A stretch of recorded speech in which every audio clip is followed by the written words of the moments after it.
चाहता है। एक किसान कृषि के क्षेत्र में सफल होना चाहता है, राजनीतिक आदमी राजनीति में सफल होना चाहता है, वैज्ञानिक विज्ञान के विषय में सफल होना चाहता है, चोर चोरी के मामले में सफल होना चाहता है, डॉक्टर रोग और रोग के निदान के विषय में सफल होना चाहता है। किसी भी दिशा में आप जाएं, हर आदमी अपने अपने दिशा में सफल होना चाहता है। इतना ही नहीं, आध्यात्म के क्षेत्र में जो लोग लगे हुए हैं वे लोग भी अपने दिशा में निरंतर सफल होना चाहते हैं। हम और आप सब अध्यात्म के क्षेत्र में लगे हुए हैं, साधना के क्षेत्र में लगे हुए हैं और हम सब भी उस दिशा में सफल होना चाहते हैं। लेकिन क्या आप उस दिशा में चाहते तो हैं सफल होना, लेकिन क्या सफल होते हैं? यदि नहीं होते हैं सफल तो उसका कारण क्या है, और उस कारण को ढूंढ करके निकालने के बाद ही आप और हम सफल हो सकते हैं। आइए, सफलता का कारण क्या हो सकता है और असफलता का कारण क्या हो सकता है, इस पर कुछ विचार कर लें। किसी भी दिशा में सफलता को प्राप्त करने के लिए सबसे पहले आपको अपना लक्ष्य निर्धारण करना होगा। हमें अपनी सफलता कहां पर टिकाना है, वहां तक अपनी नजर दौड़ाना होगा। बार बार लक्ष्य नहीं बनाना चाहिए, एक ही बार पहले आप अपने मन में विचार कर लें, ठीक से सोच लें कि मुझे क्या करना है, कहां जाना है और क्या बनना है। इतना पहले निश्चित कर लें, मुझे क्या करना है, कहां जाना है और क्या बनना है। आदमी यही नहीं कर पाता है। कोई तत्काल कोई कपड़ा का व्यापार कर लिए तो उसमें सफल नहीं हो रहे हैं, तो महीना 2 महीना कपड़ा का व्यापार छोड़ करके लोहा का व्यापार करना चालू कर देते हैं। कोई लोहा का व्यापार में फिर से सफल नहीं हुए तो परचून का दुकान खोल लेते हैं। कोई और हीरा मोती सोना का दुकान खोल लेते हैं, और कुछ नहीं तो अपना नौकरी धंधा करना लगते हैं। मेरा कहना यह है कि आप किसी भी दिशा में सफल होना चाहते हैं तो अपना निश्चय करना होगा कि मुझे इस दिशा में सफल होना है। आप जानते हैं अभी कोरोना कुछ ही वर्ष बीते हैं, कोरोना में गाड़ी मोटर सब बंद थी,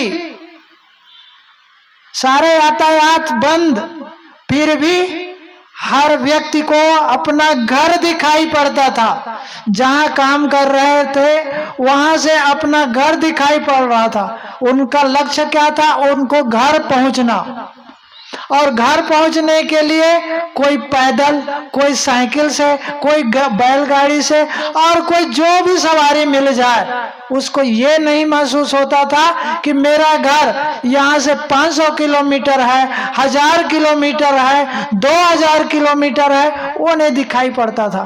केवल एक लक्ष्य होता था कि मैं घर कैसे पहुंचूं, एक ही लक्ष्य। वो बात छोड़ दीजिए कोरोना काल का। आज वर्तमान में जो लोग कुंभ में गए हैं उनसे पूछ लीजिए, उनका एक ही लक्ष्य है, मुझे गंगा में स्नान करना है, डुबकी लगाना है। प्राइवेट गाड़ी को 40 किलोमीटर दूर रोक दिया गया था।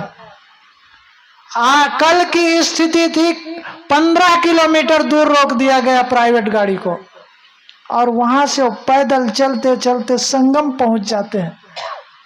कहने का तात्पर्य कि जो व्यक्ति अपना लक्ष्य निर्धारण कर लिया है कि मुझे कहां जाना है, वो वहां चाहे जो भी समस्या आ जाए वहां तक जाना ही पहुंचना चाहता है, उसके लिए अथक प्रयास करता है।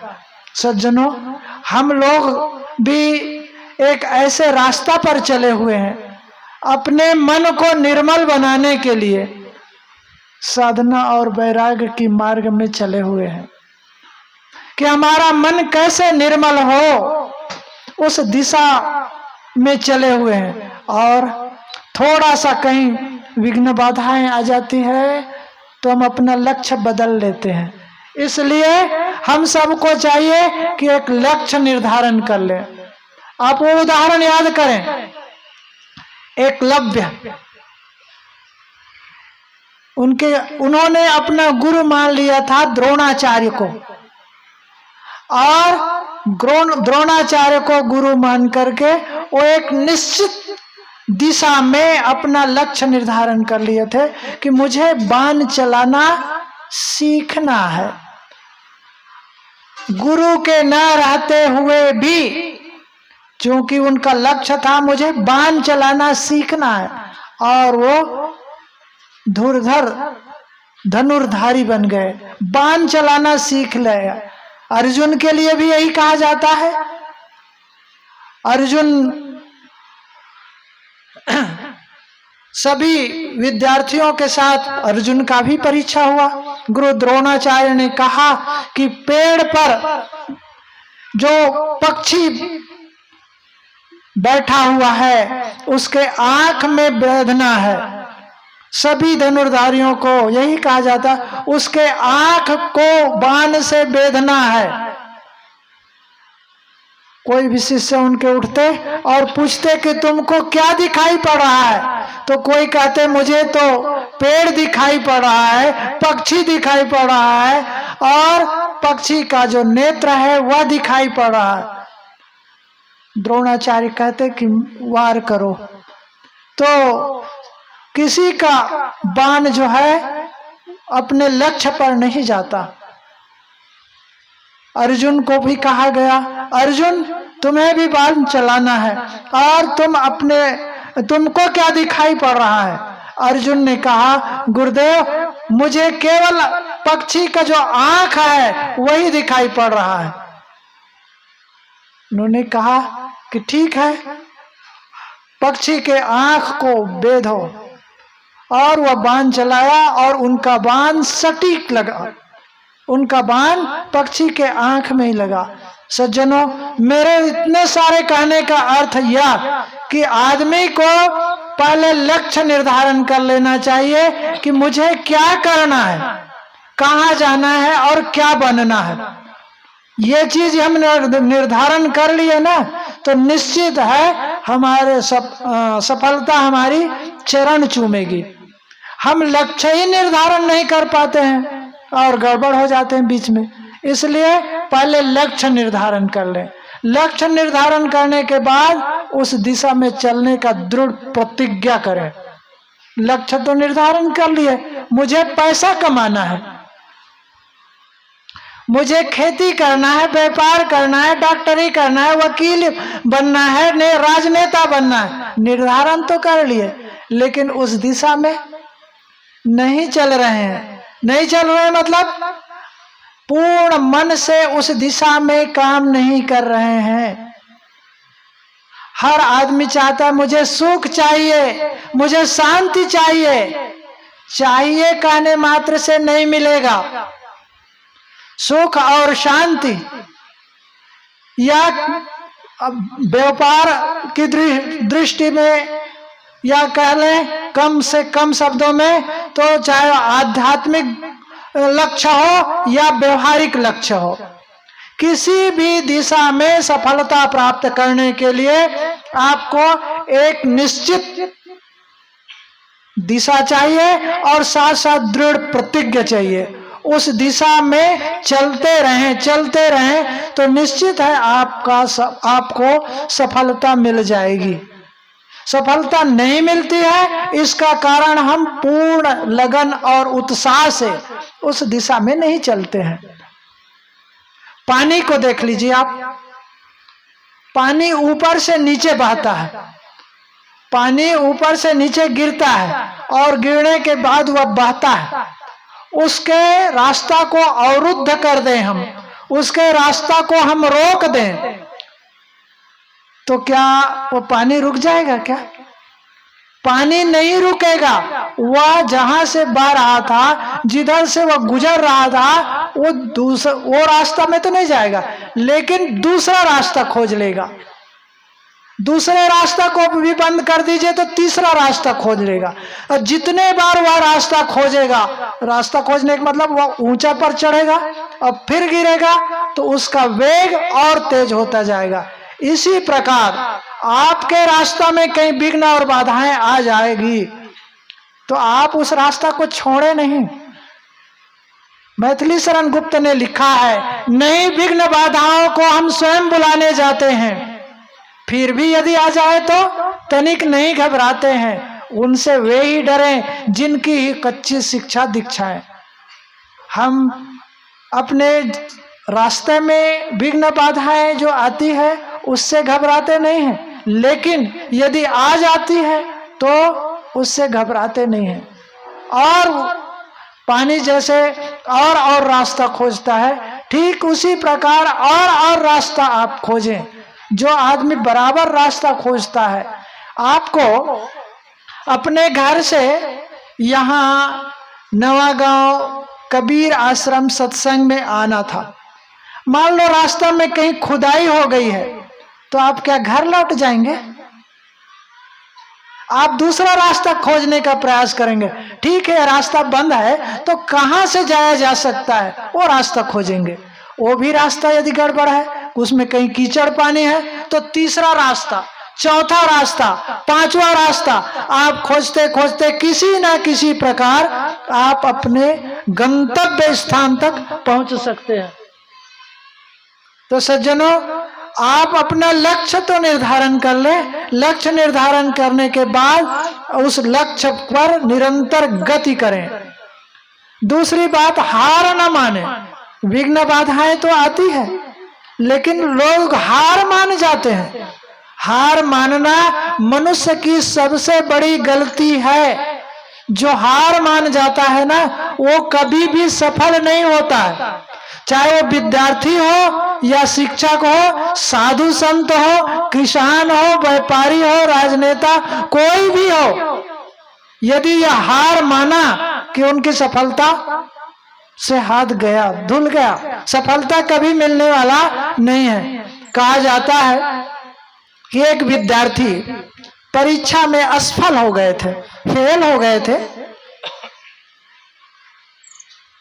घर आया और लगा कि मैं इतने परिश्रम करने के बाद असफल नहीं हो पाया, और मन में ग्लानि हुई।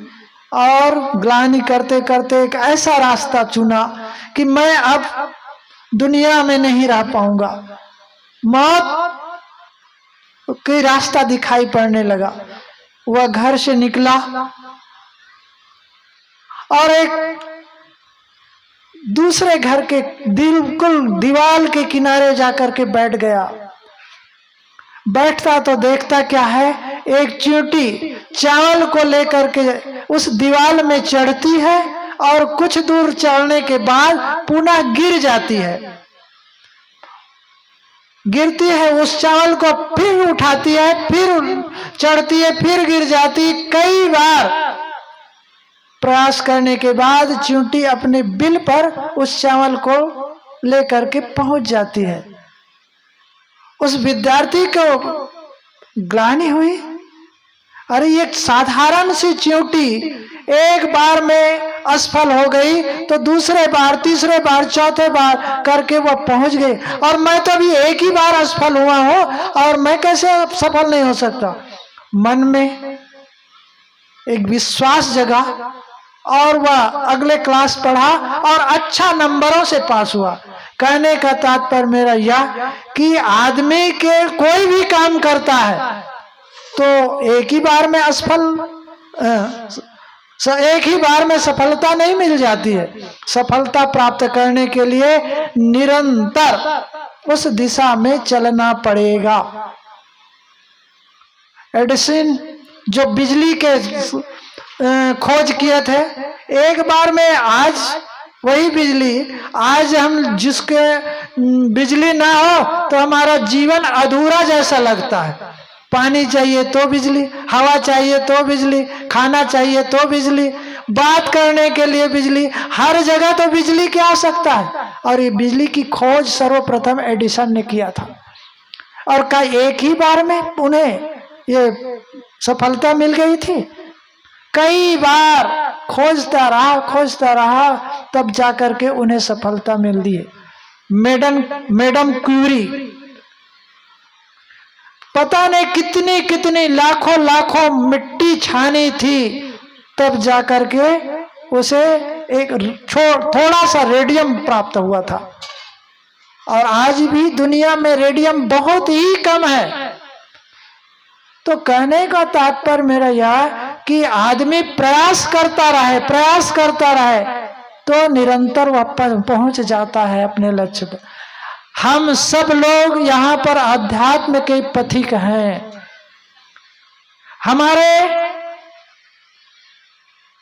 हमारा मानना यह नहीं है कि हमको खाने का नहीं है इसलिए हम यहाँ पर बैठे हैं, पीने को नहीं है इसलिए बैठे हैं, मकान नहीं है, दुकान नहीं है, सब कुछ है। आप सब लोगों के पास मकान है, दुकान है, खाने पीने को है, और बैंक में बैलेंस है, सब कुछ है। नहीं है तो क्या नहीं है? हमारे पास सुख और शांति नहीं है। और सुख और शांति प्राप्त करने के लिए हम घर के सारे सुख और सुविधाओं को छोड़ करके यहाँ जमीन में बैठे हुए हैं। सब जगह पंखा की व्यवस्था भी नहीं है, फिर भी यहाँ बैठे हैं। कुल मिलाकर क्यों? सुख और शांति प्राप्त करने के लिए। अब इसको छोड़ करके चले जाए, नहीं जी हमारा मन तो यहाँ नहीं लग रहा है, तो ठीक है अब जाए, घर में बैठे, आपको सुख और शांति मिल जाएगी। कदापि नहीं हो सकता है। आपको परिश्रम करना पड़ेगा, मेहनत करना पड़ेगा। जो आदमी मेहनत करता है ना, वही सुख और शांति को प्राप्त कर सकता है। कहा जाता है कि थोड़ा सा विघ्न बाधा आ जाने के बाद लोग कैसे छोड़ देते हैं, अपना रास्ता ही बदल देते हैं। रास्ता बदलने वाला कभी सुख और शांति नहीं प्राप्त कर सकता, या यूं कहें एक शब्द में कि रास्ता बदलने वाला कभी भी अपने गंतव्य स्थान को नहीं जा सकता, अपने प्राप्तव्य को नहीं प्राप्त कर सकता, वह बीच से ही लौट जाता है। इसके लिए सबसे पहला एक काम और करें, सकारात्मक सोच। जो आदमी सकारात्मक सोचता है वही आदमी पहुंचता है, और जो नकारात्मक सोचता है, अरे अमुक को देख लिया, वो इतने दिन जा करके भी सफल नहीं हुए, वो तो व्यापार इतना बड़ा व्यापार कर रहा था, उनका व्यापार टूट गया। कोई नौकरी कर रहा था, वो छूट गया। कोई किसान सोचे कि अरे उनका तो इतना खेती है, वो तो बहुत उन्नत है, वो तो जगह जगह सभा सोसाइटी में भी जाते हैं, फिर भी उनके खेतों में कीड़े लग गए, वो सफल नहीं हो, तो मैं क्या सफल होऊंगा? ऐसे सोचने वाला कभी भी वह सफल नहीं हो सकता। इसलिए सफलता चाहिए तो उस दिशा में निरंतर कभी सफलता मिलती है, कभी असफलता मिलती है, और वो कोई उम्र की बात नहीं है। छोटे बच्चे भी सफलता प्राप्त कर सकते हैं, और बड़े बुजुर्ग लोग भी सफलता प्राप्त कर सकते हैं। बड़े बुजुर्ग लोग, बूढ़े लोग कभी ये ना सोचे कि मेरा तो बहुत उम्र हो गया, अब क्या। ये बात गलत। उम्र को आप ना उसको अमेरिका का जो झंडा गाड़ा था इंजीनियर पेरी, कितने उम्र के? 80 दशक के उम्र में, जहां केवल बर्फ ही बर्फ था, वहां चढ़ करके कितने बार उनका कुत्ते मर गए, उनके गाड़ियां टूट गई, फिर भी वह छोड़े नहीं, अपने लक्ष्य को, और एक बार वह सफलता को प्राप्त कर ले। जब सफलता मिलती है तो कितना मन में प्रसन्नता आती है। आप बहुत दिन से ध्यान लगाते हैं, साधना करते हैं, भक्ति करते हैं, गुरु की वंदना करते हैं, मंदिर जाते हैं, मस्जिद जाते हैं, गिरजा और गुरुद्वारा में जाते हैं। सज्जनों, इसके बावजूद आपका मन यदि शांत नहीं होता है तो पर भी आप लगे रहें। किसी ने कहा है, गिरते हैं ससवार ही मैदाने जंग में, वे तिफल क्या गिरेंगे जो घुटनों के बल चले। जंग के मैदान में जो कुशल घुड़सवार है वही गिरते हैं। जो घुटने के बल, अभी बच्चा अभी घुटने के बल चलता है, अभी अपने पैर से भी नहीं चल पाता है, वे क्या गिरेंगे। तो जो रास्ता चलता है उन्हें क्यों ही असफलता मिलती है। जो रास्ता ही नहीं चलना प्रारंभ किया है उसे क्या असफलता मिलेगी। इसलिए सज्जनों, हम लोगों को चाहिए सफलता। तो सफलता के लिए आपके अंदर धैर्य हो, साहस हो, और उस दिशा में निरंतर होता चलने का हिम्मत हो, साथ साथ सकारात्मक सोच हो। दूसरे को आप न देखें कि आप अमुक असफल हो गए, अमुक असफल हो गए। जो उस मार्ग में सफल हुए हैं, कोई खिलाड़ी है तो खिलाड़ी को देखें कि ये लोग कैसे सफल हो गए। हमारे जैसे तो ये भी है। किसान है तो किसान को देखें, गायक हो तो गायक को देखें, राजनेता है तो राजनेता को देखें कि ये लोग सफल हो गए तो मैं क्यों नहीं सफल हो सकता हूं। ये है सकारात्मक सोच। जब तक सकारात्मक सोच नहीं आएगी तब तक आप कभी भी किसी भी दिशा में सफल नहीं होंगे। इसलिए बार बार मैं कहना चाह रहा हूं कि आप अपने हृदय में, आप अपने मन में ठान लें कि मैं भी सफल हो सकता हूं। कभी आपके अंदर हीन भावना नहीं आना चाहिए, छोटेपन की भावना नहीं आना चाहिए। मैं तो गरीब हूं, मैं तो पढ़ा लिखा नहीं हूं। आप कभी सोचते हैं कि मैं तो पढ़ा लिखा नहीं हूं जी, मैं तो गाली देना नहीं जानता हूं, मैं तो पढ़ा लिखा नहीं हूं, मैं क्रोध करना नहीं जानता हूं। जो पढ़ा लिखा है वो भी क्रोध करता है, जो नहीं पढ़ा लिखा है वो भी क्रोध करता है। तो आप तो इस क्षेत्र में भी वैसे ही हो सकता है। ये केवल मन की बात है। आप बहुत जानकार हो गए तो इसका मतलब आप सफल नहीं हो गए। आप कई विषयों का जानकार हो गए, कई भाषाओं का जानकारी आपने रख लिया तो आप सफल नहीं हो गए।